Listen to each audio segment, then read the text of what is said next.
Vitamin B12 की deficiency यानी कि कमी ना सिर्फ आपको हीमोग्लोबिन की कमी करती है बल्कि आपके नर्वस सिस्टम को भी अफेक्ट करती है 3 अलग-अलग तरीकों से। उसको आज हम डिस्कस करेंगे।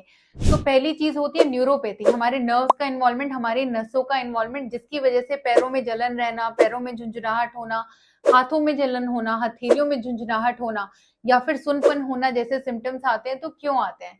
तो जो हमारे नर्व फाइबर्स होते हैं, जो नसें होती हैं, उनके चारों तरफ एक कवरिंग होती है जिसे हम कहते हैं माइलिन शीथ। ये माइलिन शीथ को बनाने में विटामिन B12 का कंट्रीब्यूशन होता है। माइलिन को बनाने के लिए विटामिन B12 की जरूरत होती है और जब आपकी बॉडी में विटामिन B12 की कमी होती है तो ये माइलिन शीथ नहीं बनता है और आपके नर्व फाइबर्स में से करंट का जो पैसेज है उसमें कमी आती है और उसकी वजह से आपको नसों की कमजोरी वाले सिम्टम्स आते हैं जैसे कि झुंझुनाहट या फिर सुनपन। दूसरा बहुत इंपॉर्टेंट, मेमोरी लॉस यानी कि भूलने की दिक्कत होना, फॉरगेटफुलनेस, स्पेशली इन यंग लोगों में 40 साल की उम्र से पहले जो स्टूडेंट्स, बच्चे या लोग फॉरगेटफुलनेस लेकर आते हैं वो यूजुअली डिमेंशिया नहीं होता है। उसका most common cause, one of the most common causes of memory loss और forgetfulness in young people is vitamin B12 deficiency. तो अगर ऐसा सिम्टम होता है तो विटामिन B12 को चेक जरूर करवाना है। तीसरा बहुत इंपॉर्टेंट है इम्बैलेंस। तो विटामिन B12 की कमी आपको इम्बैलेंस भी कर सकती है कि चलते हुए लड़खड़ाहट हो जाती है, भीड़ी गलियों में चला नहीं जाता है, रास्ते में पकड़ के चलना पड़ता है, पैरों को दूर दूर रख के चलना पड़ रहा है।